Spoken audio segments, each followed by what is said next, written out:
Hello, everybody. How are you doing this evening? We are in for a treat tonight. It is Monday. It's a beautiful Monday here in Toronto. I am coming to you from Toronto, Canada. And so before we get started, now in Toronto, it's a little chilly. So I encourage you to get comfy, get a nice drink, get a nice snack, get your warm throw. Very important tonight is that you get a notepad because I'm telling you, the wisdom keys are going to be dropping and you just won't have time. You may even need to go back and listen to the replay. Now, remember, people, sharing is caring. So, share this with your friends. Please, please, please. I'm telling you, you're going to want to. Now, for those of you who don't know me, and don't know what you're listening to, you're at the Victory Speak Show. Yes, welcome to Victory Speaks. It's an inspired conversation series where iron sharpens iron. That's you and me sharpening each other. I am your host, Nicole Waldron, your voice of victory and your mental fitness coach. And folks, I'm on a mission. I'm on a mission to inspire you to live a life of victory, a victorious lifestyle. You see, we all need to cultivate that victory mindset as we mind our minds. And one of the things I have recognized along the way are the conversations that I've had during my lifetime, the good, the bad, the funny, you name it. I've had countless inspired conversations with various people doing wonderful things. And I recognized that I needed to share. Remember, sharing is caring. So I wanted to share them with you. And we all have a story to tell, and there's always someone that can glean from your story. I really do want every one of us to be set up for victory in this year 2022. Now, this beautiful, courageous conversation has been curated with gentleness and care just for you. I truly believe that this night is going to be life changing. You will have the opportunity, if you choose, to heal your heart and live a more enhanced life. This is your chance to experience a new beginning. This conversation may stretch your thinking. However, it's easy with the right perspective as we equip ourselves to let our victory speak. Now, folks, joining me on the Victory Stage show tonight is a woman who is passionate about supporting you to access more of what you deeply desire and deserve in inner healing and relationship, both with yourself and with others. Andrea Boweya is a registered psychotherapist, a wife, a mother, and a speaker. She's also the author of two life-changing books, Legacy Moments and The Heart of a Good Thing. Andrea has been a psychotherapist for 20 years, and she has served as a clinician in diverse settings and has supported many individuals, couples, and families during some of the most difficult experiences of life to move towards hope, growth, and healing. Okay, folks, you know what you got to do. You got to get your hearts ready. You got to get your applause ready. Now, we may not hear your applause, but we will feel it. So tonight, let's welcome with a Victory Speaks Love, Lady Andrea Boweya. Lady Nicole, I am so grateful for you. You are one of the most incredible people I know. Thank you so much for having me with you today. Well, thank you so much for having me with you today. And you've been with me today, let me tell you, in spirit and in truth, throughout the whole day, throughout the whole weekend. And when I had chances to glimpse at the book, I'm like, okay, I'm going to be like Oprah. I have these little tabs, and I'm like, okay, I'm sticky. No, okay, I like this, I like that. I'm telling you, people, tonight, get ready. This is going to be supercalifragilisticexpialidocious. You know, this is my word, and this is my word for Lady Boya. So, how are you doing? I am grateful. That's how I'm doing. I'm so incredibly grateful. And that's the sentiment that I wake up with every day. And that is simple, not easy. Mm, When we are able to look through the everyday things or suffering and show up and say, but God. I am breathing and I have been chosen to be a vessel for an incredible call and ministry. I shift my attention there. I'm grateful to be surrounded with people like yourself and to say, right, if I need, I have someone I can call on a community. I have a family that loves me dearly. So I think on the things that are lovely in the midst of the stuff that is so not so lovely. And I call it a two hand. I can hold the suffering and the tough stuff with one hand, and I can hold the other with the other hand. And I could choose to bring this, I'm grateful over this part.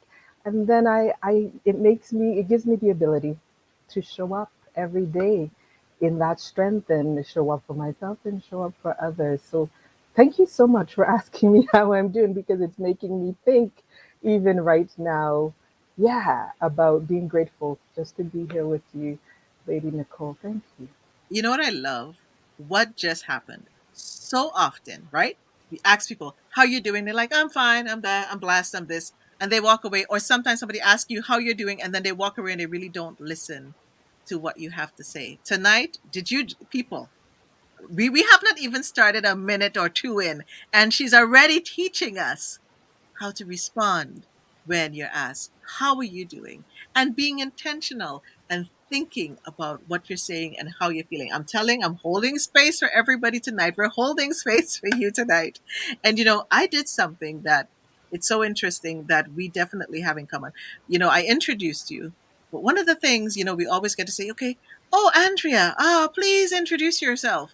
And most people start by, they start telling us what they do. So I'm going to do something really interesting tonight, folks. I'm going to let Lady Andrea Boweya introduce herself. Tell us, introduce yourself, Lady I Andrea. am Andrea Boweya, and I'm passionate about Mm. supporting youth to access more of what you desire and deserve in inner healing and in your relationship. You deserve to experience more of what God has intended in your heart and in your relationship. And this is me. I'm passionate about supporting you to get there.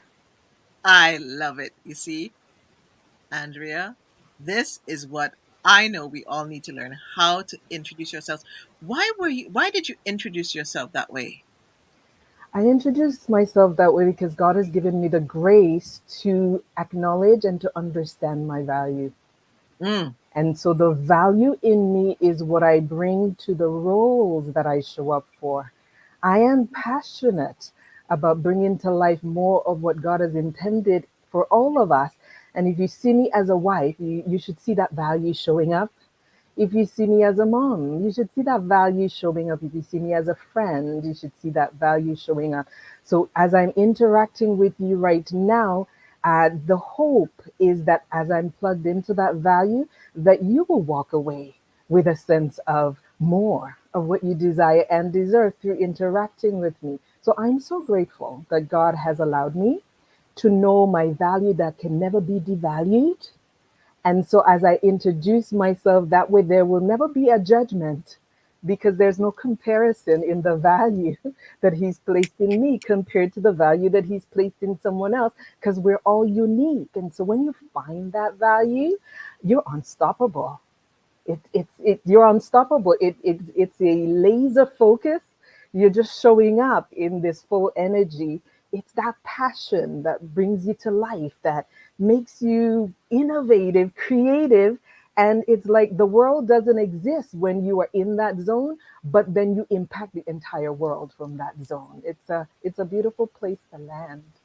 There's a young man that's saying, yes, yes, on the line tonight. Yes, straight true. Yes.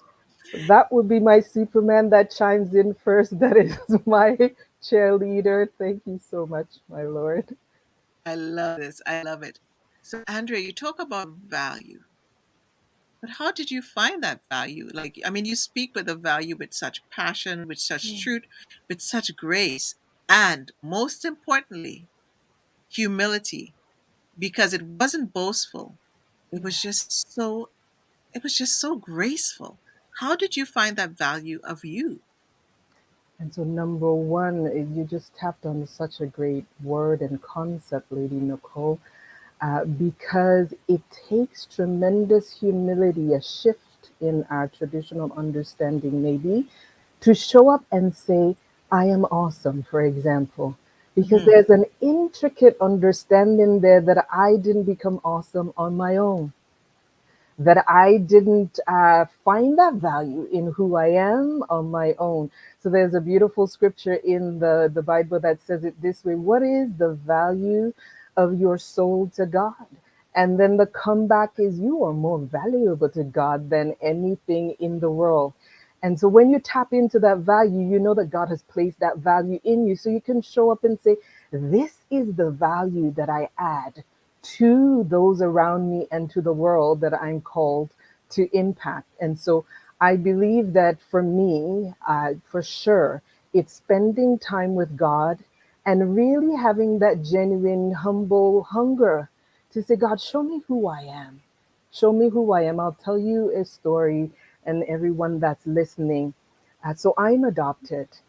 And I remember one day when I was reading this scripture that really talks about the followers of God, the adopted ones are Yes. guided by the Holy Spirit. And the Passion Translation puts it so awesome, says then, you will never be orphaned and you will never be caught again in that space of thinking you are not enough, because you would know your value, because you would hear the voice of your Father saying, my beloved child.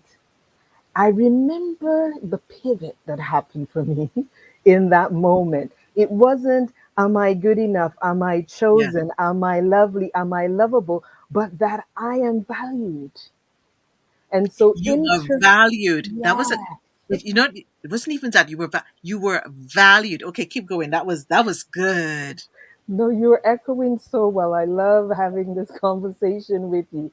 So, as knowing that I am valued, slowing down to be curious about the uniqueness of that value, and know that truly, because I am God's masterpiece, what is the work? So, the Bible says it this way: do you not know that you're God's masterpiece? And He's created you before the foundation of the earth to do good works. So, it's out of this value that I show up to do the good work. So if I don't know this value, the power and the impact of this good work will be minimized. Identity. Yes. Oh my God. This right here is so priceless because when I think back to the introduction and even just going back to the beginning, and I think back to the pandemic, right? Mhm. And so many people got lost because their jobs either was removed or changed, and they were losing themselves because they didn't they equated their value or who they were to their job. How did you not manage to do that? And you see, from no fault of our own, and I'm not a more special child of God than any of us are. Most of us have been groomed to identify Yeah. ourselves by what we do. And Hmm. so we do what we know. And we have a colloquial saying that's saying, when you know better, you You do do better. better. And so it's growing in awareness that when you come into right, if I'm employed, my value is not less. If I'm unemployed, my value isn't less.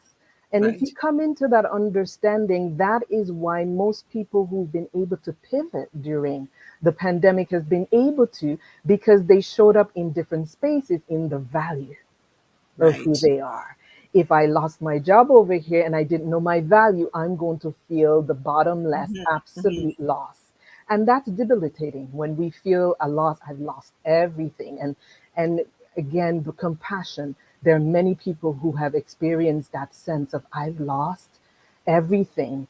And Hmm. I want you to know that even tonight, if you're listening, this is God showing up for you to Yes. remind you that in the midst of the tough stuff, and I'm there too.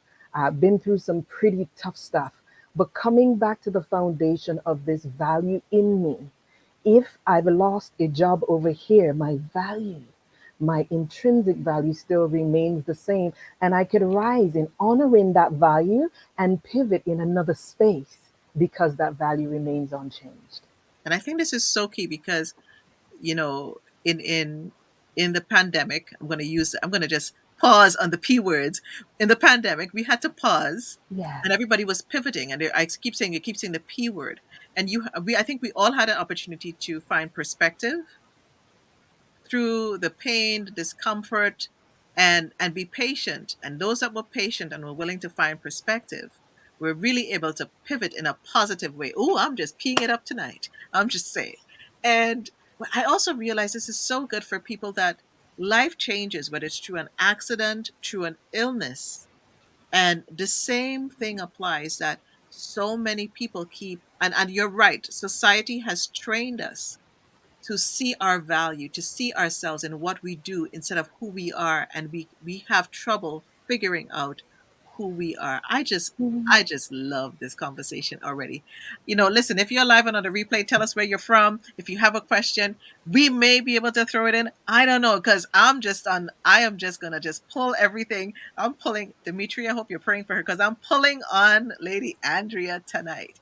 And when I think about and I hear your story and some of your story, because I don't know the whole story, how would you say, because you talk about value, but trauma showed up in your life at a young age, and some may not even say it's trauma. So let's do two things. What is trauma, and how did trauma show up in your life at an early age? Such a great question. And I want you to know as you are listening, thank you. I want to say thank you in echoing Lady Nicole tonight. Thank you for showing up for this conversation, for listening in. I want you to know that you're showing up for yourself in an incredible way. So, trauma. Trauma, in how we've understood it traditionally, is the experiences that we've had that has been violating, Mm, and we would almost use the word again that has been traumatic. yes. But if we were to broaden the spec a bit and we think about our internal system, I would say it this way: if you put a 10 pound on a 2 pound body, it will crush the capacity of that 2 pound body to hold the weight of that 10 pound. So, trauma is the experiences that we've had that have overwhelmed our capacity to cope in an effective way.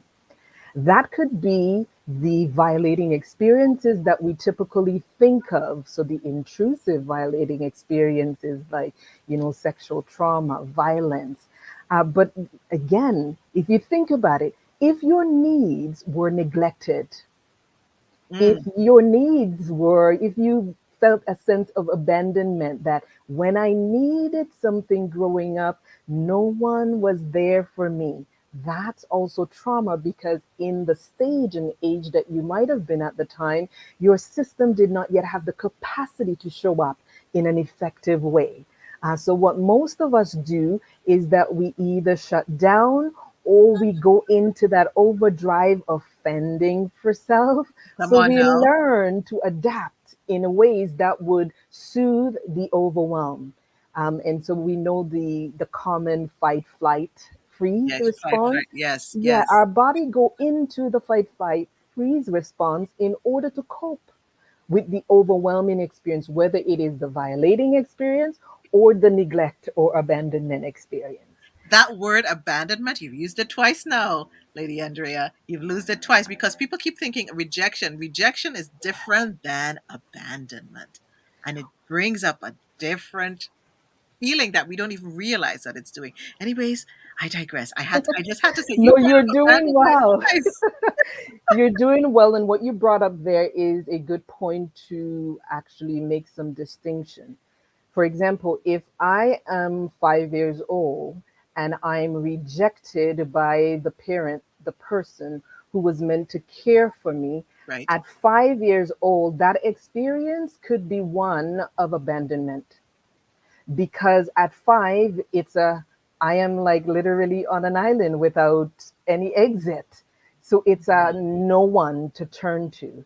Right. When we are now adults, however, that's when the word rejection is more appropriate than abandonment, because even though our emotional self might not have the capacity to cope, the other parts of ourselves could then come up with the capacity to cope. Got it? So if someone is in a relationship, for example, and they are rejected in that relationship, they might say, Tim abandoned me.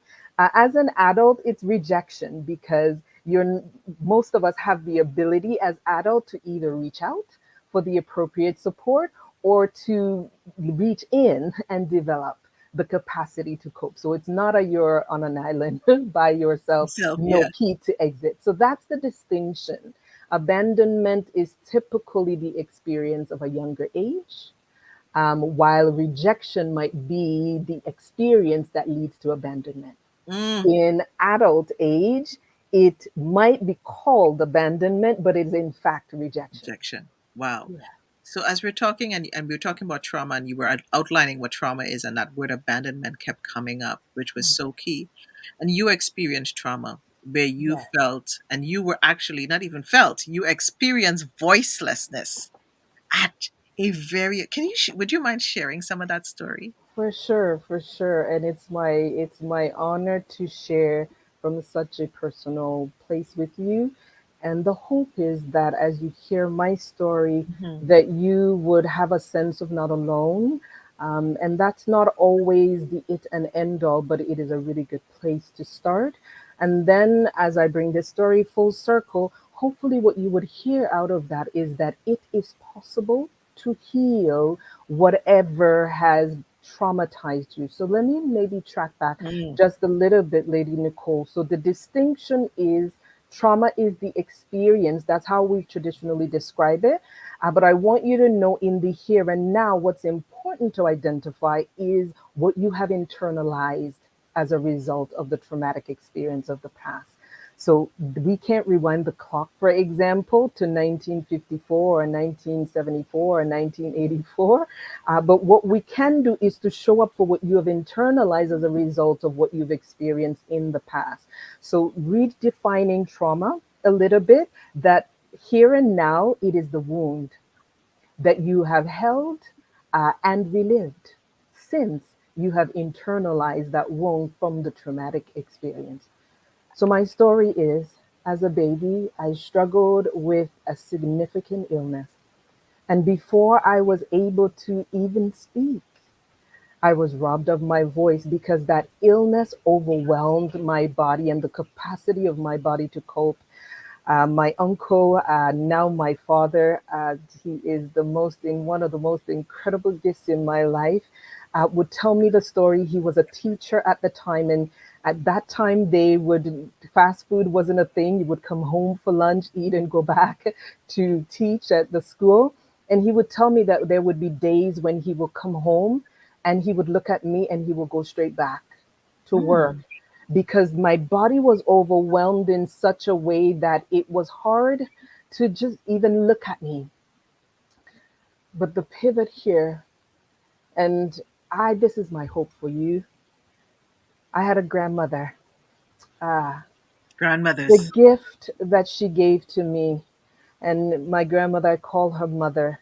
And I would be told the story growing up that mother had a knack of showing up for me. She didn't mind looking at me. And she was close enough and attentive enough. And I'll demonstrate to you, my aunts and uncles, as they tell me the story, they would say that when I would want to communicate, as children communicate by crying, if they're wet or need something to eat, I would have a sound like, Hmm. so barely audible. And if someone wasn't attentive enough to me, my needs would have gone unmet. And Wow. so, what mother did for me, she became the voice of my voicelessness because she was attentive enough and caring enough to show up and be close enough to me to hear the voicelessness. And so, mother became a voice to me when I was voiceless. And as I have a moment before we wrap up today, I will let you know how that has come full circle in my life in such a pivotal way. I truly believe that mother heard me through the ear of love. And she not only saw who I was at that time, she saw who I could become. And what she did, she treated me as who I could become before I could even say a word and was robbed of the capacity to show up and say, I need.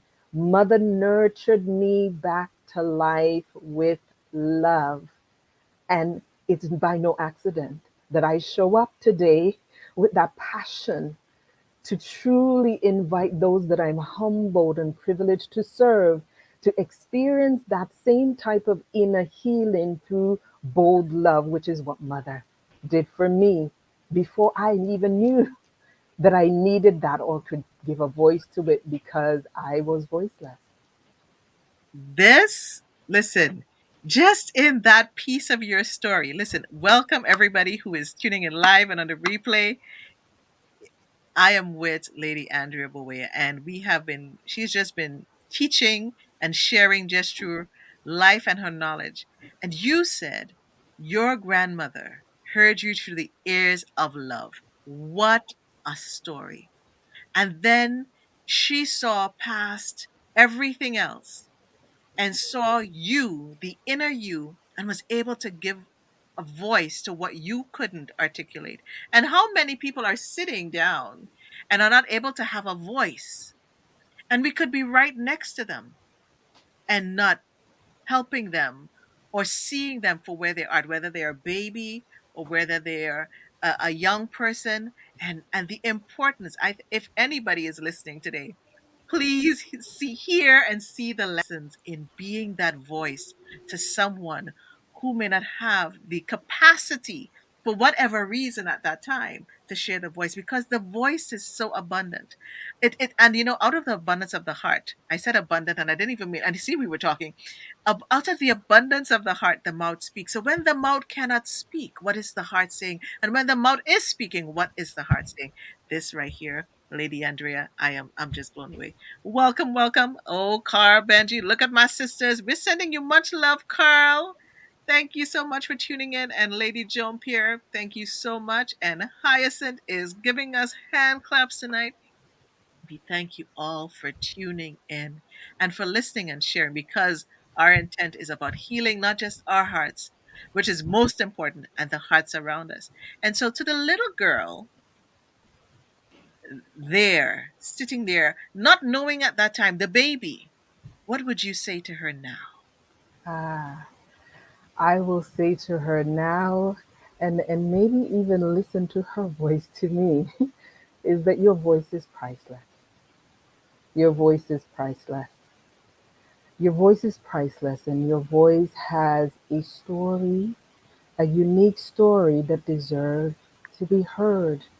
And I'm just incredibly grateful that I had mother who showed up for me.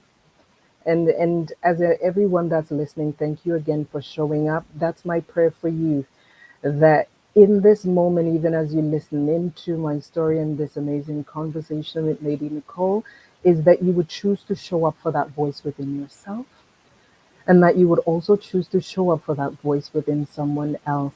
So as I look to her, I hear her speaking to me, reminding me that my voice is priceless. And I call that our uninterrupted self. Mm, And so before the traumas of life happen, there was a self in us before all of that tough stuff.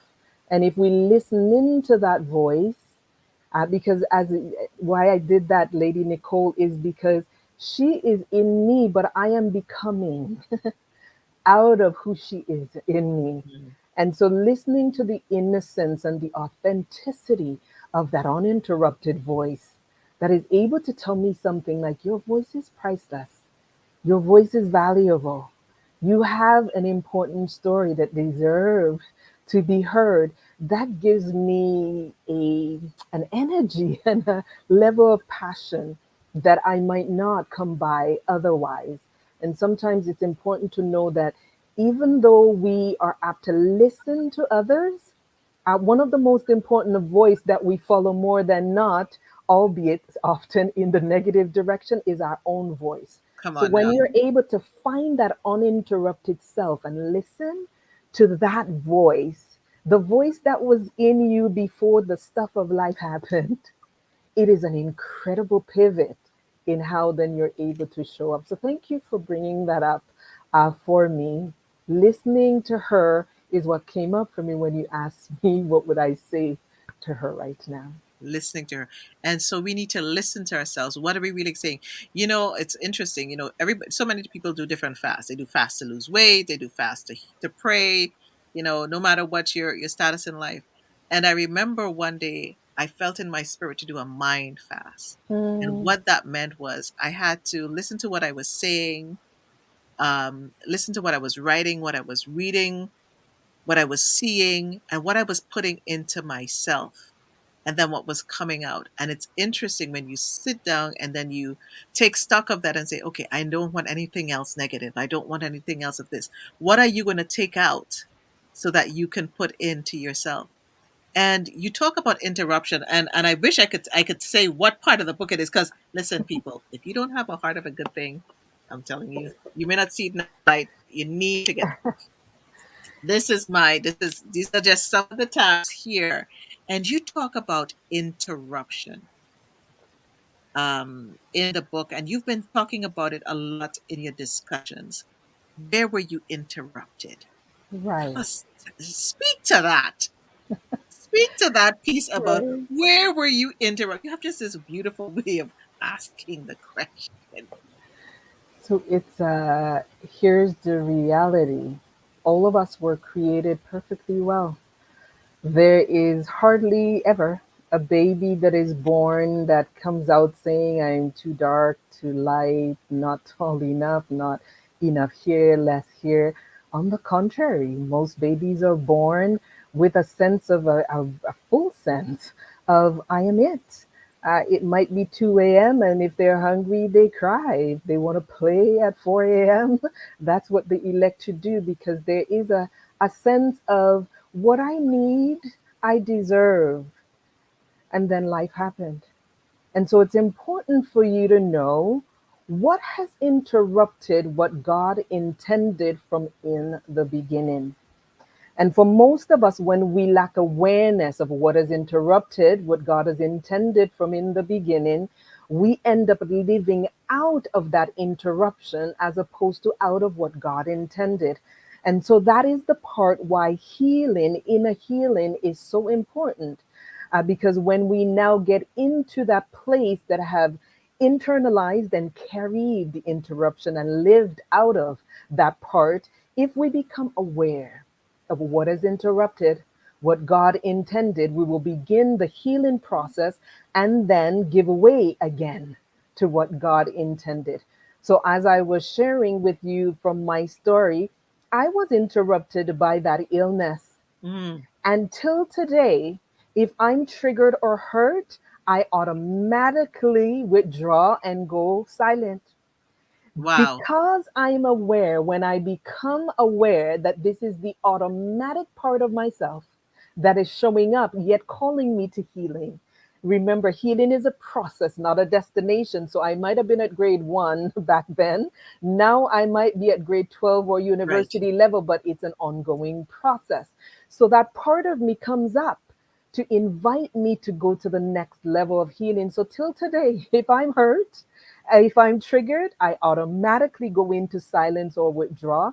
If I show up with awareness, knowing that it is that traumatized part of me that is calling me to heal to the next level, I will respond inward as opposed to react outward.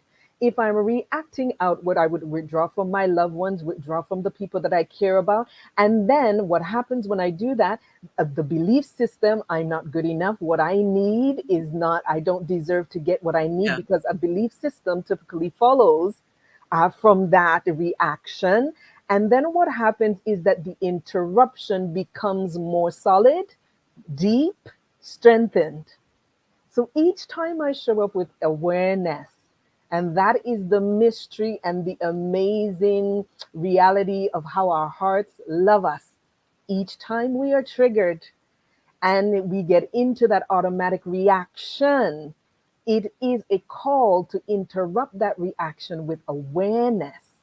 But first, it is important to know what has interrupted. So if you know, then you could see when that pattern. So remember, I was silenced when I was Yes. interrupted. Typically, the response or adaptation from that time. So remember, it's before I had the consciousness. to be aware, but automatically my body shut down. Silence, my voice was gone silent. And typically, what happens along our life is that we repeat the coping that we did then, now. So when silence come up for me when I'm triggered, I know that it is then that is coming up now, inviting me to heal. When Wow. withdraw comes up, I know that it is then coming up now. If I react and draw away from the people that I love, what I'm doing is reinforcing the interruption as opposed to reinforcing the healing The that I need. healing. Because what I need more than anything else in that moment is to be held and to be hugged and to show up, somebody to show up for me, like Yes. how mother did back then. So if And I if we don't withdraw, understand our interruption and or the interruptions in our life, yes. we move from a place of always being triggered, always reacting, and not from a place of healing. And so remember, Lady Nicole, the compassion Mm, that the more you are triggered is the more of a gift you have in your life. I meet people who said, I don't want to be triggered. I was right. like, well, whenever you are triggered, it is a gift. It is your heart calling you to awareness in order to heal.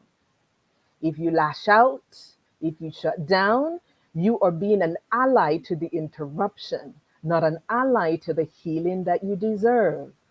And so most people lack the awareness. So thus the triggered react. If you are someone in the space of that person and you have this Right. awareness, you will show up and hold them safely and participate in their healing. So, for example, I have worked in the criminal justice system, and there are many, buffed, Yes. guys who are charged with aggressive, behavior, assault, and they might come in because they're mandated to come to therapy, and they might come in with I don't want to be here. Hmm. And I said, I so hear you. Thank you so much for sharing that. If I were to be in your shoes, I think I might have the same thought like you Yes. do. And I said, if you would allow for this space to just work for you, I said, forget what everybody else is asking you for a moment. And I want you to, because you're mandated to be here, let's, you know, set up a process that works for what you desire. So tell me, what brought you to this place? And as they start to share their story, I might come back with something like this. It sounds like you're grieving because Right. you've Right. lost the expectation Right. that that person should have respected you, that person should have showed up for you, and then there's a right.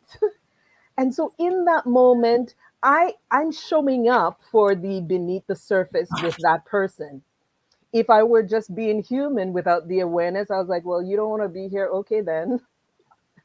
And in that way, I'm not being as helpful as a human being that I could be, because if I react to the reaction, I just recreate more space for the interruption. If I mirror awareness and an invitation to that person to go beneath the surface, then healing begin. So I can't begin to tell you how many gangster Yeah. become, Miss, I didn't think about it that way. It's an awakening. It Yes, becomes an awakening moment where the light comes in and the things that were dark and hidden. People always say, put on the light. I'm like, but I say light is the absence of darkness. And so when you bring awareness, it brings light. you got it. Awareness is light and awareness is healing. And that's my dream, that we would live in a world that is has an overabundance of awareness in such a way that we become non-judgmental. Because judgment recreates itself, that whatever you judge, it becomes more. So if I judge somebody, you're so rude, they become a little bit ruder. You are so selfish, they become a little bit more selfish. Whatever we judge, we invite more of that thing. When we show up with compassion and curiosity, it truly brings the awareness that is needed, that is healing. And so I want you to know that behavior does Mhm. not define the heart of a person. The behavior is really a symptom of the interruption. And so if you could see the angry, which Mm, is not anger, we say angry person, it's aggressive because anger right. is a great emotion like every other emotion. We mean to say that aggressive person, if we see that aggression as a deeper meaning, a story, a silenced story that is really wanting to be told, then we will show up mirroring more calm, invitation, conversation, and then healing. I'm sitting here going, okay, there's so many places I want to go in this conversation because as you bring the awakening, the interruption shows us where our healing needs to happen. I think of, and then I go back to abandonment and rejection, and with I we need a series. Just saying, lady, and we need a series because I think of children being, the fatherlessness, and you did the father projects. We need to touch on that a little bit. Not feeling that they belong anywhere. Then we think of young people, and then we deal with broken relationships, and relationships that end up broken in different ways because you may have a relationship that doesn't work, but the way the exit strategy happens can create the trauma, can create the abandonment or the feelings of rejection or the feeling of being invaluable. And you can have 10,000 degrees, you could be the CEO of whatever, but when the interruption, hallelujah, when the interruption happens, you go into that space. One will go into that space because your heart now has been affected, traumatized, whatever the verbiage is. And so why would you say it is so important for us to heal our hearts? Because what is happening to our, I think there's a, for me, when I think, I think it was, who was it who said the heart has its own brain, you know? And so I always think about the heart, that when the heart is hurt, there's an emotional hurt, there's a spiritual hurt, but there's a physical hurt that actually, when somebody's heart broken, it actually affects the whole body. Why is it so important from your perspective that we need to heal our hearts so we can get to the heart of a good thing? Yes, until our hearts are healed, until we are committed to the journey and the path of healing, we will continue to relive the interruptions of the past. Mm, And so, if most of us look at our lives, we will see the theme that each time that thing has happened, it's that same feeling of rejection. right. Each time that thing has happened, it's that same feeling of abandonment. Each time that thing has happened, it's a you see, I'm not good enough, I'm not lovable. Hmm. So until our hearts are healed, until we are committed to the healing process pathway, we will continue to relive the interruption and remember no judgment, because each time one of those situations happen, it's like I've been in 10 relationships and they've Yes. all ended just about the same way. Each time it's an invitation to go inward, not to start again from the same premise, because it's Right. going to end again in the same way. So each time we truly show up for that commitment to heal inwardly, then we start to attract differently. And then we start to experience more of what we actually desire. I don't know that I've met anyone who says, I don't want to be loved. I don't want to be accepted. I don't want to be held. Right. But many of us want to be loved, accepted, held. But we continue to choose relationships that are rejecting. Here's the good news: we attract what is familiar to our hearts, and the purpose is to bring up to the surface what is beneath, because we cannot heal what is not revealed. And so you attract the rejecting person to trigger that part of you to come up to the surface for the purpose of healing. If each time the part of you comes up to the surface and you just react out of it, you make it more solid. And then the relationship breaks up, you attract another rejecting person, or Right. you attract another long distance person because you are used to your needs not being met. And so if they're far away, at least, but what you really need is someone close, is Close. someone to hold you. So the pattern, whatever your patterns are, whatever your triggers are, most often look at your life, whatever has been most repeated, it has been an awareness teacher calling you to pay attention to the interruption that But has how do you been do that stored. without judgment? Because what I think for most of us that we do is the pattern is repeated, and you may not have the people who are as equipped as you are to say, well, you keep doing the same thing, and they come at you from a judgment, and then you start coming to yourself from a judgmental way. How can you be gentle with yourself and not come to yourself in a judgmental way, no matter what the situation is? Such a great question. And so I'm aware that I am a psychotherapist, for example, and I do have Right. expertise in particular area. But I want you to see me as a human being for tonight. Yes. Yes, I want you to see me just as a girl for tonight. And I want you to see me as someone who is choosing Mm. relentlessly to show up with awareness. And that is possible for you too. That is possible for you too. If each time when you are triggered, you choose to not, there I go again, you see, and more take it as, okay, that thing is happening again. I am going to make one intentional step in the direction of what I really want. And that might be reaching out to resources. That might be me saying, I'm going to show up for someone to support me to understand better. Yes. Why does this thing keep happening in my life apart from what I desire and deserve?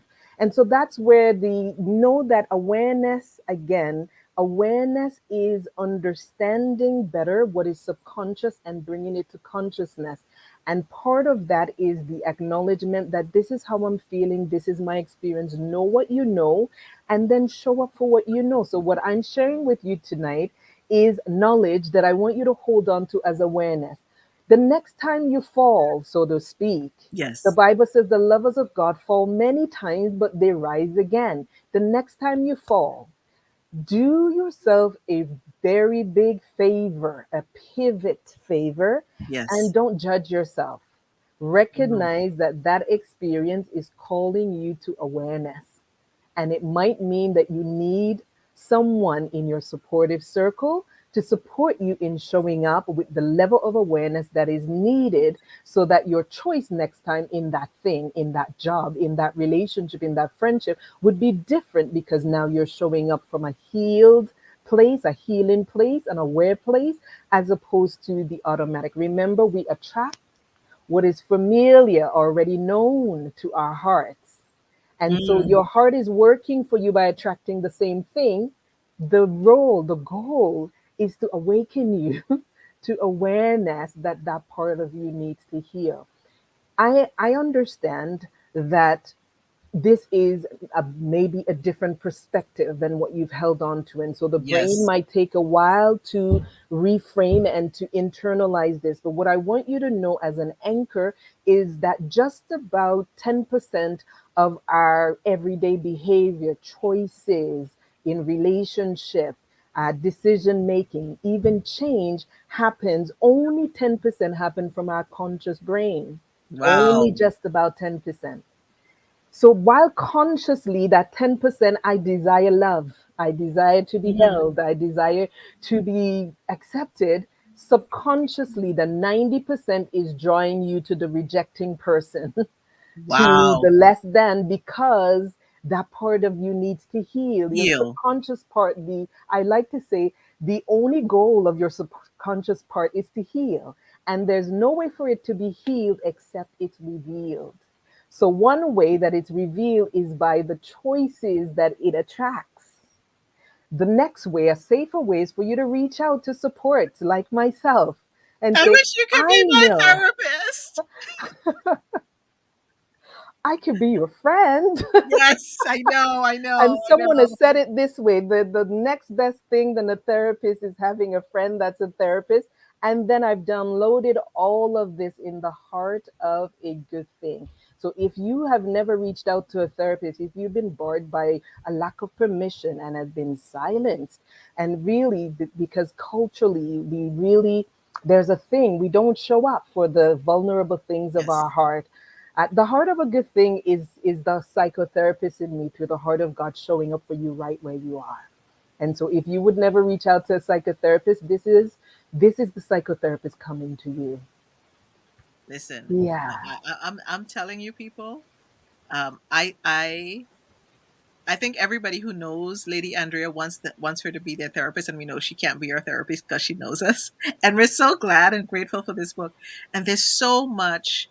I mean, for those of you who've been listening live, you're getting it. You're getting the vibration right here and on the replay. Please share, because it is so important that we heal our hearts, because so hurting people hurt people. And when we've been hurting and when we've not been dealing with our hurts, we're going around the world and we're continuing operating in a dysfunctional way. We're showing up at work and you're either going to be lashing out at someone. We're showing up in school. Like Lady Andrea, I heard a story yesterday that just made me weep in my heart, where I heard that young people are weaponizing suicide. They are using suicide to bully others.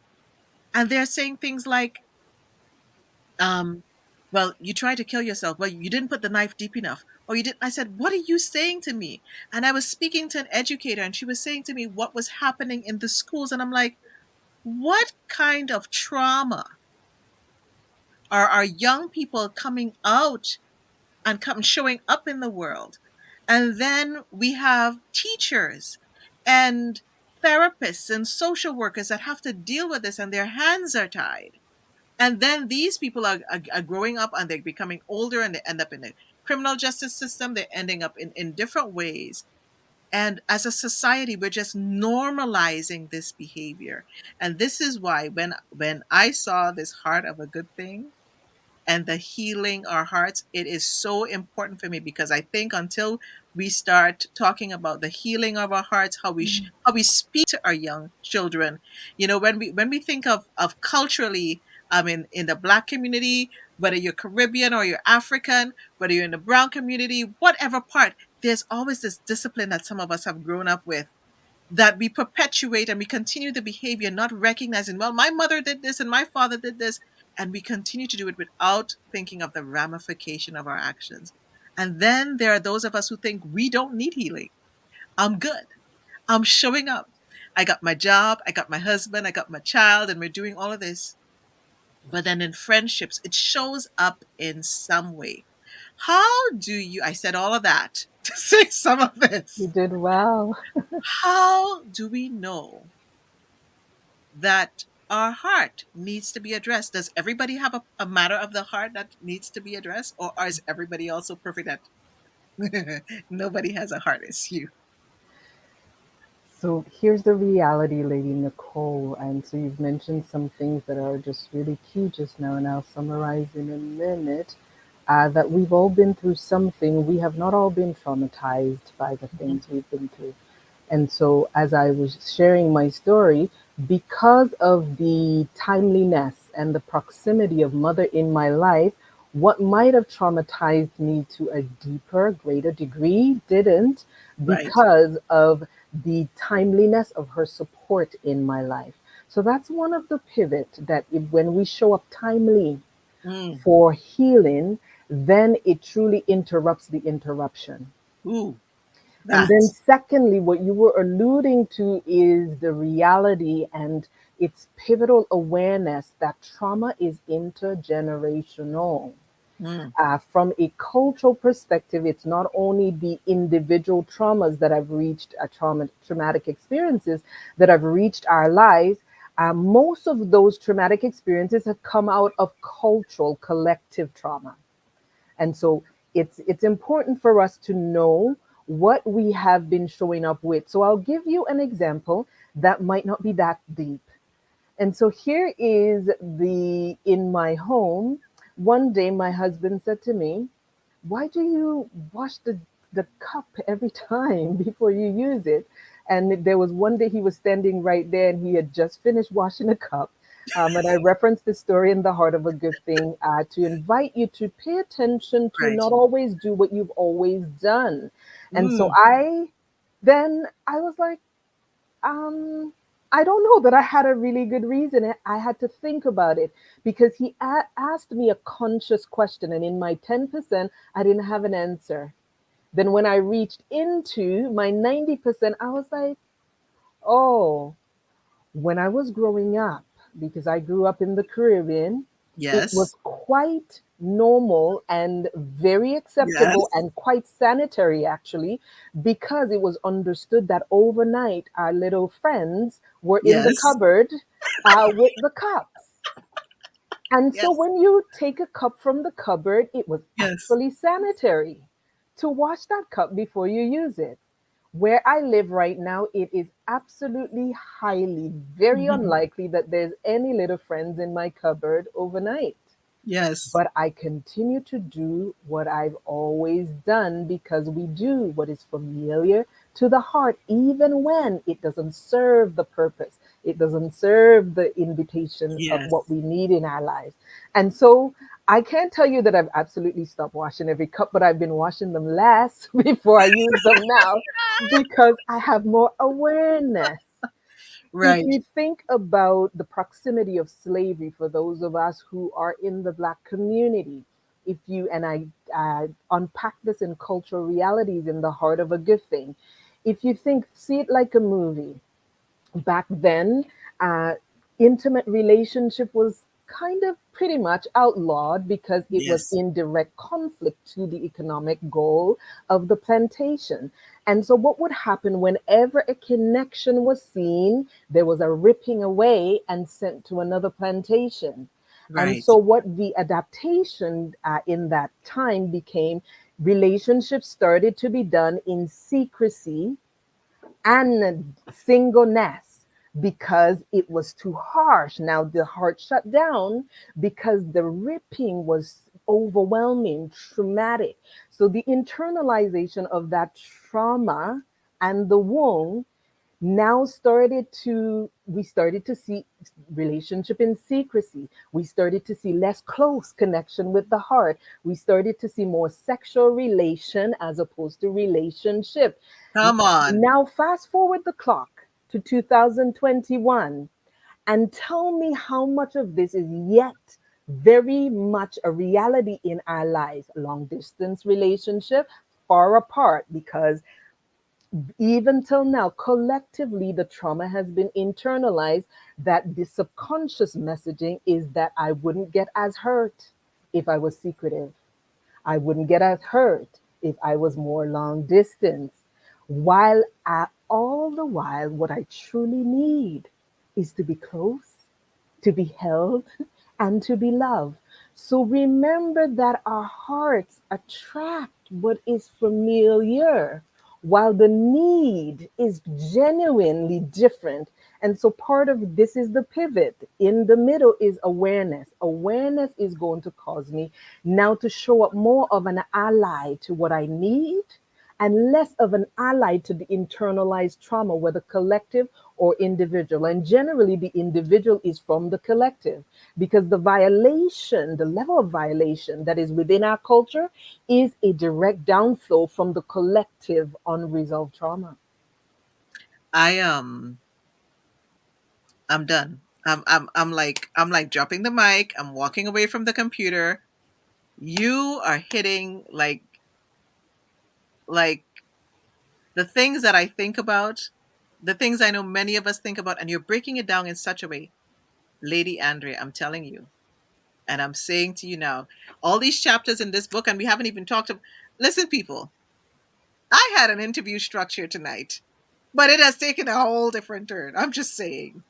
And if you're just joining now, you need to go back to the beginning because we have touched on so many. And this transgenerational trauma that is sitting in our people, that is showing up in so many ways, that we are unaware of. And there's so many things to break down. There's like the sub, like I'm seeing so many subcategories. It's almost like in your book, The Heart of a Good Thing. Now, she didn't pay me to say this. I'm just letting you people know. Um, I was going a different way with her tonight, but I'm telling you, when I look at the chapters in this book, and don't just buy one for yourself, you have to buy one for a friend. It will just be sharing is caring, people. Sharing is caring. And in The Heart of a Good Thing, Lady Andrea, you break down the chapters in such a way that there's subcategories to it. And it's just in the same way that you speak, like the journey of possibilities, mother's legacy of love, good men still exist, waking up to it is possible. Like Mm, that's just part one. That's just part one. Okay, so if you're listening to this, there are pieces that I said I wanted to read to you guys tonight, and I'm like, I'm sitting here, and Lady Andrea may be with me all night. I like this, like on page in the introduction, you had here, if you are like me, you mm, have been out to eat with a friend or colleague on a day you couldn't afford much. When it was time to order, you considered your budget and then got something that was affordable, even though you wanted something else. yeah, By the end of the meal, your friend reached for the bill and said, I got it. You then quietly thought, oh my goodness, I could have actually had what I really wanted. This is sometimes how our beliefs and desires play out in relationship. We make choices without always seeing important factors that are less obvious or beneath the surface. We at times settle for less. We are unaware that better is intended and available. Relationship is a need. As the saying goes, no one is an island. We mm, are innately wired for relationship. That's how we were created. To be known and loved is a deep need in all our hearts. Despite all that shouldn't have happened or what is stored within our heart, this need continues to intrigue us and draw us in. I just read you 3 paragraphs, people. I'm just saying to you, this year even summed up some of our conversation, going back to the beginning of what we're thinking and how we value ourselves. mm. What is the value? How are you introducing yourself? Are you introducing yourself as your job, or are you introducing yourself as who you are as a human being? Lady Andrea Boweya, and then there was this little line that says, wealth on tap is poverty. I'm just like, I literally put down the book when I read that one sentence. Wealth untapped is poverty. And there is so much that you have been unpacking tonight, from our parental relationships, our relationship with self, our healing our hearts. But it comes down, the heart of the matter is when we don't address our heart and what we're feeling and becoming aware and been awoken to what we have been feeling, we're going to repeat some things, and then we don't even understand what is happening, and then we end up in judgment, we end up in toxicity with ourselves and with others. And so some of what I even heard you say tonight, it is so important for us to address the heart of the matter, Yeah, the heart of how we feel and how we show up. And you said that your grandmother was one of those individuals that really just brought you to life, yeah. gave you a voice. And I know she's in the dedication of your book.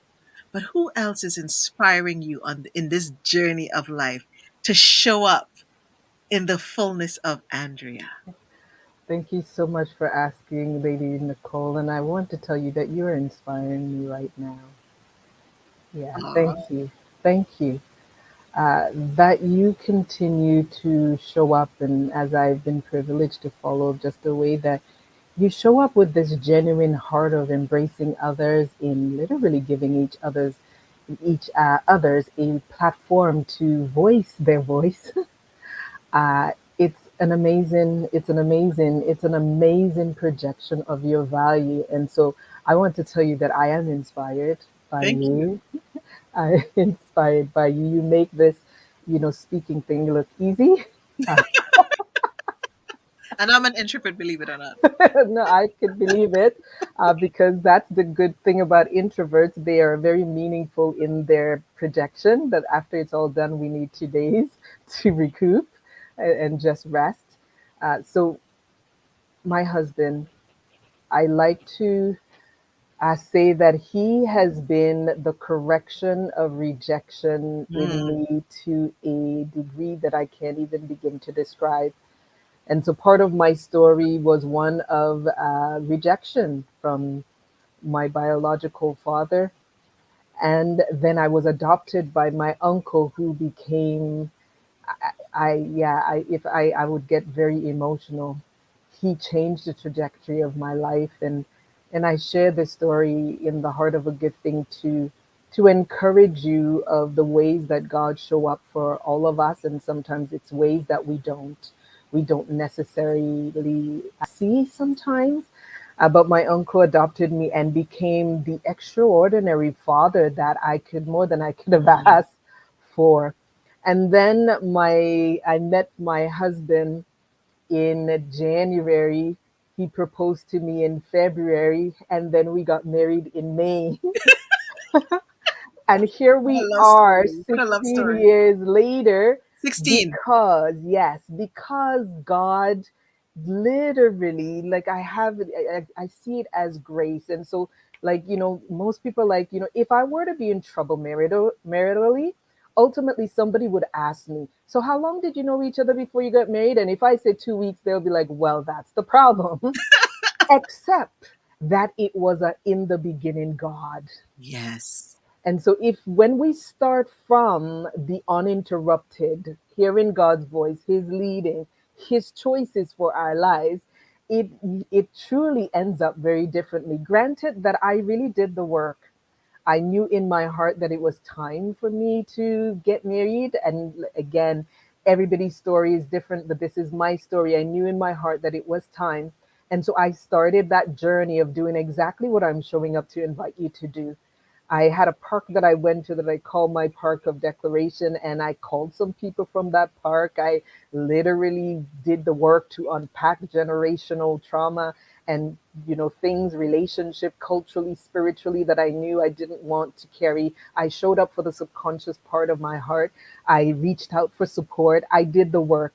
And so, in the heart of a good thing, I invite you to see that what you desire might not seem to come when you want it, but I promise you, if you prepare for what is to come, it will go so much better than you could have imagined. And so, again, to Lady Nicole's question, I don't want you to walk away with a sense of, oh my goodness, everyone's broken, because that's not true. None of us are wholly broken. None of us are totally traumatized.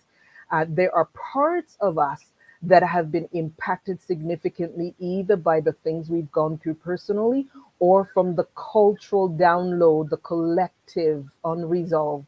And so, even as we talked about the proximity of slavery and how the patterns of relationship show up even right now in the way we engage in relationship, it is credence to how then really is. It shows up now until we rise in awareness and interrupt. And so that's the invitation ongoing, that awareness is healing. And so, whatever Mm. it is in your life, personally in your life, personally in your family of origin, personally in culture, that's the invitation, that you continue to show up with awareness, not judgment. So when we see others that's going through these ongoing patterns, patterns of addiction, patterns of broken relationship, patterns of abuse, what we do know is that many hearts and relationship will would have survived if inner healing was prioritized.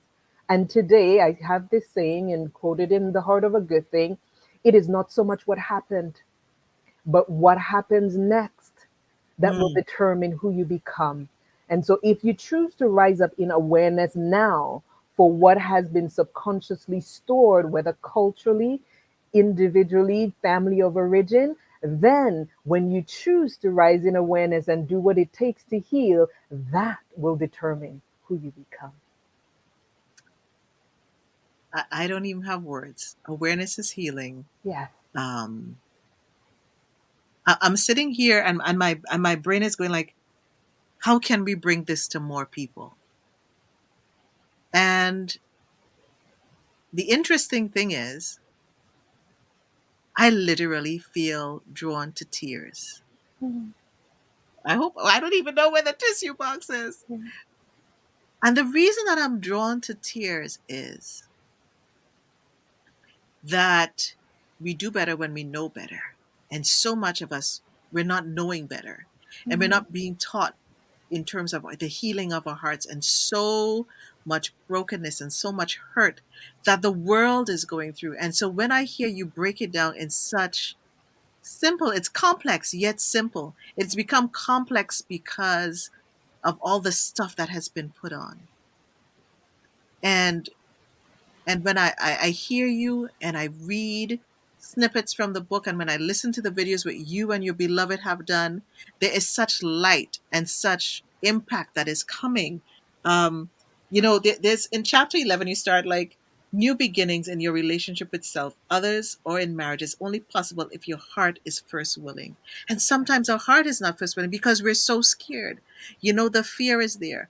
I Mm. sit here going like, okay, I can hear the questions of people in relationships going, but why did he do this? Why did I do this? Why did they do this? Why did my father? And just trying to figure it out so that we can show up Yeah. with compassion and with grace. And then no matter who leaves you, you can show up for yourself, and you can still show up for that person without hate, Mm. without discourse. Like, Lady Andrea, do you even know what you've do you even understand what you've written? I'm like, whether I'm on chapter 11 again. Whether you're Mm. preparing for the relationship you desire, repairing a broken one, letting go of what you need to, or interrupting the destructive patterns of history, your willingness, I wish I could say the word willingness the way that you do, your willingness to do the work that is needed from inside out is essential. Yes. Being willing is your first step to practicing the pattern of bold love. I love that. Bold love in your relationship with self, others, or in marriage. You're going to have to come back on the show. I'm just telling you. Because even to sit down and to talk about what bold love is a whole another gamut. What does that look like? How do you love yourself unconditionally, far less to love somebody else unconditionally, when you don't even know your value? You know, in chapter 16, heal your heart. In every man, there's yet a little boy, and in every woman, there is yet a little girl until our heart is healed. Yeah. And I think it's so important that we all remember that no matter where we are in life, there is always something that we can all do to enhance who we are, Mm. and where we're going and how we show up so that we can be better for ourselves and those around us, because we don't know who we're going to encounter in this world. Dimitri goes, yes, Dimitri. King Dimitri is on the line. One of my favorite chapters. I'm telling you. I'm telling you. Yes, Marjorie. I think we need a retreat to really unpack and really feel it. I am with you. Okay, somebody get the sponsorship papers out. That's my so good friend Marjorie Barracks. She is another super kind of fragilistic and Yes. ferocious person in life. And you know how she's showing up and she's doing her lives, and she has raised an amazing family. Listen, Mm. people, we have amazing individuals in our community that we need to tap into. Yes. And so I'm going to try and be good because I really just want to keep going, right?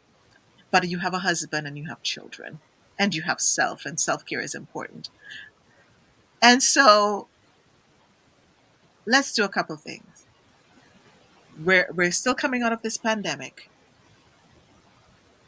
What advice would you have for adults going through this as they deal with themselves and with their children to Mm. ensure that they create this, I don't know, this padding of healing for their hearts so they can come out healthy and go and operate in 2022 with some healing, because I know that's a mission for you. Mm. The reality is, Lady Nicole, I draw the analogy of cupping, and for those of us who are Mm, into sports, we would be aware. Cupping is, something that the athletes do when they're going through, that healing process and training. And when you put the cup on top, so you don't, the cup is really like you don't see anything on the surface. right. But then when you do that cupping, had I say, intervention, what the cupping does is when you remove it, it tells you what's beneath Mm, the surface. And so what is the tissue damage that's beneath the surface that we couldn't see without that intervention? And I like to uh, associate the time of pandemic as a time of cupping. There has been stuff beneath Mm, the surface all along. But because we've been cupped, the stuff beneath the surface has been coming to the surface. And so some of the concerns that we're seeing in relationship are not new concerns. They are concerns that have been existing in relationship that is now coming to the surface. right. And if we see this from the invitation, from the space that I'm inviting you into today, that is awareness, because the time of the pandemic and this us being in the same space, we didn't have the getaways of going to the office for 8 hours, the gathering on Sunday, and almost avoiding really some of the key things that we needed to show up for. With awareness, now we've been cupped and it's now coming up to the surface. If we continue to react out of those injured places, react out of triggers, react out of the interruption, what we're doing is coming out of this pandemic the same or worse than we came in, and more likely the worse than we came in. So, whatever it is that's coming up for you from this time of cupping pandemic, my invitation to you is to show up with awareness without judgment. It's called compassionate awareness. So if you were to say, right, the last 10 fights we've had over the 1 year is about this same thing and it's ended up the same way. There's silence or yelling or fight. Each time that pattern has come up, it really is calling you to slow down and pay attention. If you were to read through The Heart of a Good Thing, I draw a story about, I think the name is Susie and Tim, and how this very piece is, Tim was late from work and Susie was really anxious because she has abandonment issues from a young child. And now anxiety came up for Susie. She's calling Tim back to back with no answer. Tim is on the highway. His phone has no battery. There's no way to call. He's a creature of habit. Normally, he'll be home by 6 o'clock, typically. Now it's 9 o'clock and he's not home yet. And so then he walks through the door and Susie runs up to him and says, "Where have you been?" The yelling. That yelling is really anxiety deep beneath the surface that's coming out in aggression. Tim then responds, react. Do you think I control traffic? Then they start at it fighting. All the while, Tim needs to, as every man needs that you're good enough, you're welcome, Mhm. affirmed, while Susie needed that security of him showing up, holding her in that moment, saying, "I'm here now, breathe." Right. But because the beneath the surface took over and came out for both of them, a fight ensued. They then withdrew from each other. Later on that night, Tim showed up, got touchy feely with Susie. Susie's like, "Are you kidding me? We haven't had a conversation about what happened earlier." Right. Because for women, it's not done until it's Yes. done. For Yes. men, it's one and it's over. He's already on a different page. And so, in that moment, again, the need. If we were to slow down and see that men connect physically this way, and that is their voice, it would be Yes. why, when height of intimacy happens, most men who might never speak say something in that. Moment. Right, Yes. because spiritually, it is meant to, it's a deeper understanding that outside of his consciousness, he's actually speaking to a generation to come. It's coming. If you understand that this is his voice, that's awareness. You would embrace him. But if now both of your subconscious parts are playing out, you'll be like, "No, I have a headache. Don't touch me." In fact, Right. him touching you is him saying sorry. So Yes. that doesn't mean that you let him off the hook for showing up with words, but it also means that you hear his nonverbals. Love So, language. yeah, so love language or the nonverbal.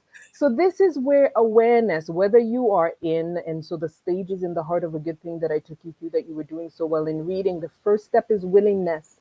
The Mhm. second step is rediscover who you are, which is the value piece we talked about. The third step is heal your heart, which gets into that subconscious piece and really showing up there. Then the fourth part is reignite, which is the instruction, because instruction without relationship to the heart of the matter leads to more oppression. And so we do the willingness, rediscover your value, heal your heart. Then your heart has the capacity now to hold on to the instruction. You know, most of us show up, this is happening. What should I do? You say, do this, do that. It lasts Mhm. for a day or two or a couple months. And then the pain comes up again. So doing the work beneath the surface. And then the last part is to restore, which is now showing up for what God always intended from the beginning and living that in relationship as opposed to living the legacy of slavery, living the legacy of the interruption, living the legacy of, of trauma. So Tim and Susie in this picture was living the legacy of the interruption, while at the same time, what they really needed, she needed for him to show up and calm her anxious internal self. Right. He needed to not be emasculated in that moment and to, Yes. yeah, to be like, I'm so glad. So if she had showed up, for example, and said, I was so worried about you, I'm so thankful that you're home, I know ideal.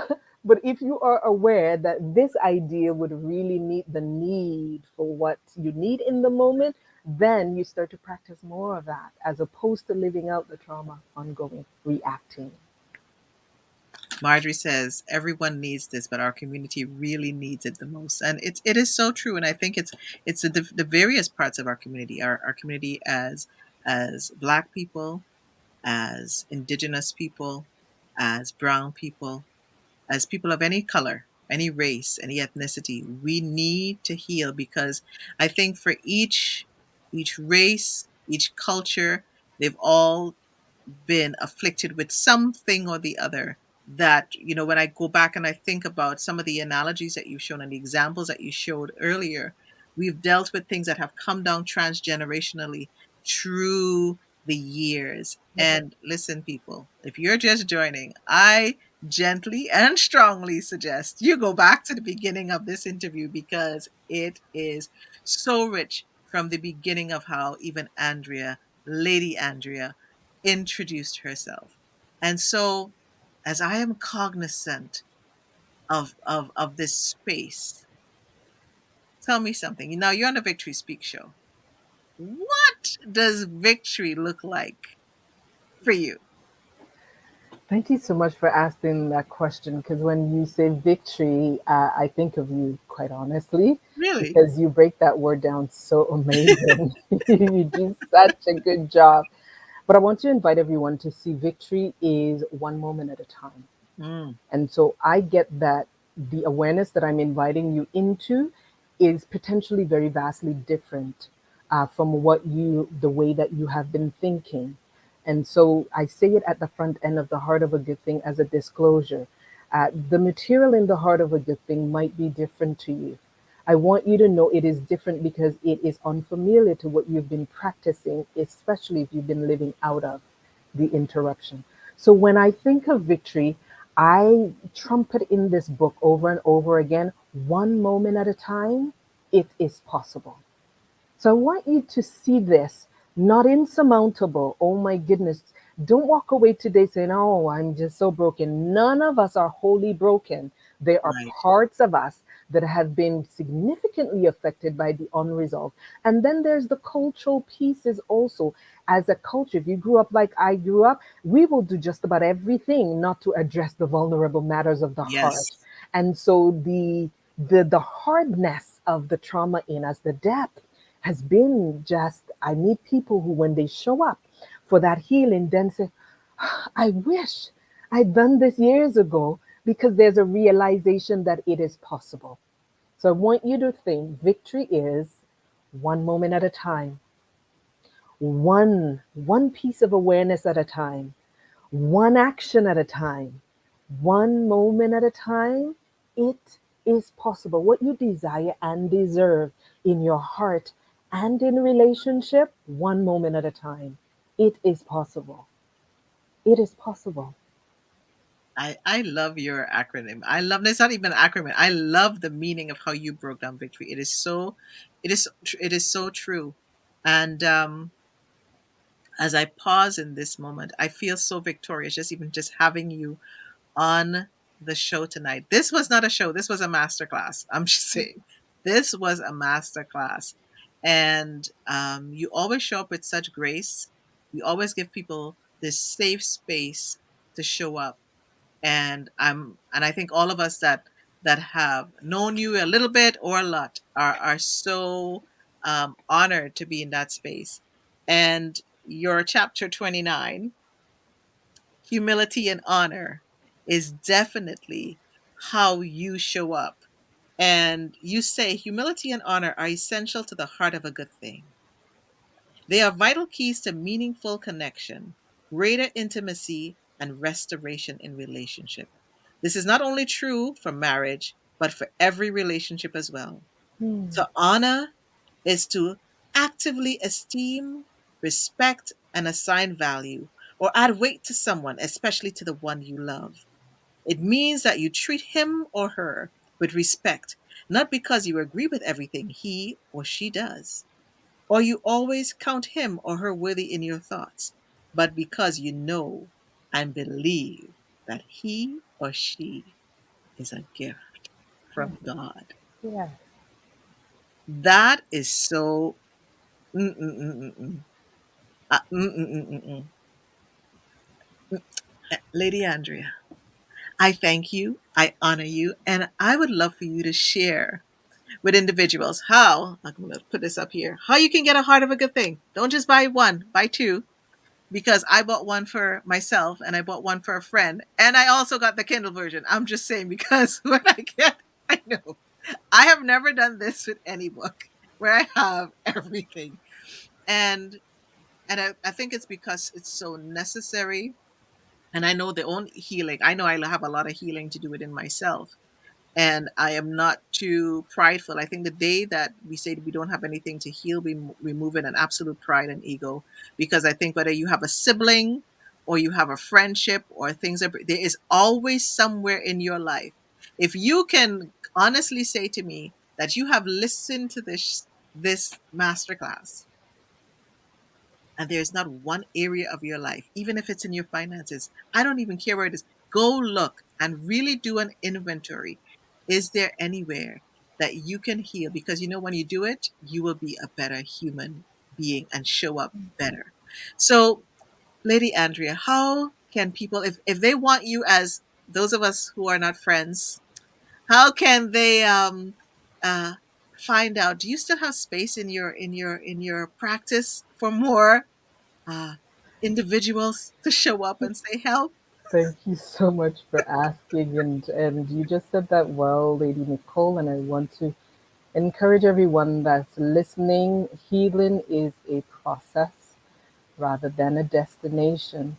And it's super important that you're kind to yourself. Choose to be kind to yourself and show up. But the Bible says it's the kindness of God that draws us to repentance, the coming back to the penthouse, the beginning. And so when we show up in kindness with ourselves, then we acknowledge that I'm not where I used to be, but I'm not where I want to be. And so show up and really do tap into the healing. And so if you would like to connect with me, please do so. You can go to my website at legacymoments.ca. I offer individual therapy, couple and marriage therapy. I also offer group therapy, and the group is called Let's Talk Love, where I take you through an 8-week process that takes you through the steps of this book. And it's been such a beautiful experience with the groups that I've done so far, because in the context of the group, you then heal with others, Mm, which is an incredible. I truly invite a sacred space, is what we call it, as we go through that healing process. And what I've done so far is I've invited, groups that already have some relationship with each other, and so it's not, complete strangers. That's the model I've used so far, and I'll try to sustain. And maybe at some point we'll invite others that don't know. Why I do that is because I know rapport, relationship mhm. is a foundation. And so if we bring individuals that don't know each other, sometimes that takes a lot of the weeks to build that relationship.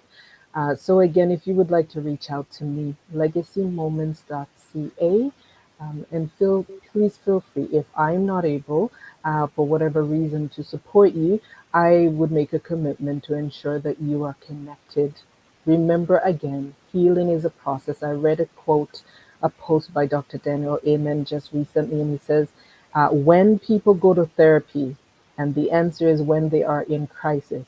When should people go to therapy? When they would want to grow, when they're in transition, when Mm. they really, and again, me summarizing because I'm not looking at the post, when they truly are invested in themselves. So show up in this time where we've been slowed down, and in this moment for the awareness that is necessary and for the healing of your heart that you truly deserve to experience.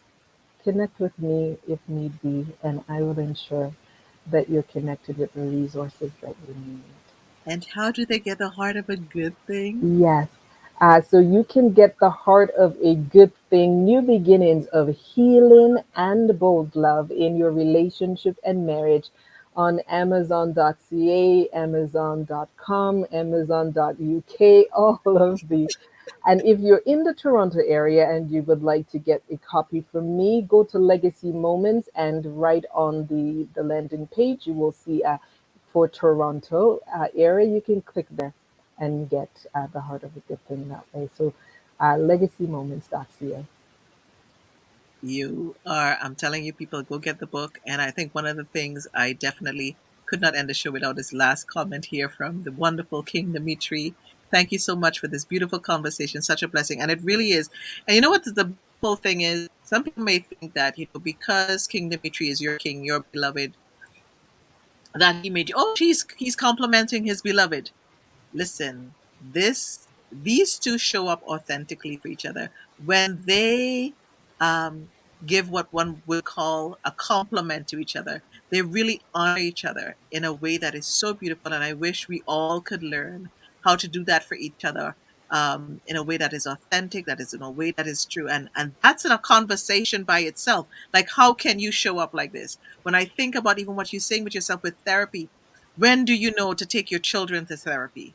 There is so much to unpack here, Lady Andrea. And I just thank you so much for your time, for your grace, and for your wisdom that you have so eloquently shared and shared it in such a simple manner. And for those of you who are live, thank you for tuning in. I truly appreciate you. We truly appreciate that you took the time to show up.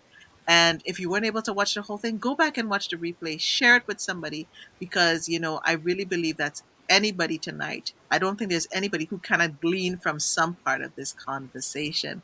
And if you want to catch more of the show, if you want to check out the repeat, go to Victory Speaks 7 on YouTube. And if you're only on Facebook, you're going to go to Victory Speaks 77 and know that we want you to come into 2022 with a victorious healing mindset, minding your minds, loving on yourself and loving on those that you're with. And Lady Marjorie, yes, they do. They do so with everyone. They surely do. This is a compliment for King Dimitri and Queen Andrea. And I really call them that because that's how I see them, because that's how they really show up as royalty in the truest sense. This is what royalty should look like and be like. And I know you compliments is not something that you always everybody's but you need your flowers. We need to give you your flowers now while you're here now with us and not wait till we're somewhere else to give you your flowers. So, beautiful people, thank you for tuning into the Victory Speak show tonight. Remember to live your life with victory, to show up with a smile. Have an inspired conversation with someone you love, you meet today, or you've met along the way. You never know how much your conversation, your smile can mean, even with the mask on your face. The smile comes. It comes even through the mask. It lights up in your eyes. Remember, love is in the details. And on Wednesday, we're going to have Chef Amanda Hammer. Oh, she's going to show up here. And if you never had her black cake cheesecake or her new sorrel cheesecake, or you need to go and shop at the Black owned Toronto and check out at least 50 vendors. And if you're in Toronto, you need to show up. So see you all Wednesday. And remember, the heart of a good thing is to make sure that you take the time to heal your own heart before you heal and walk in relationship with others. Good night and take care. And remember, From Andrea and I, let your victory speak. Good night.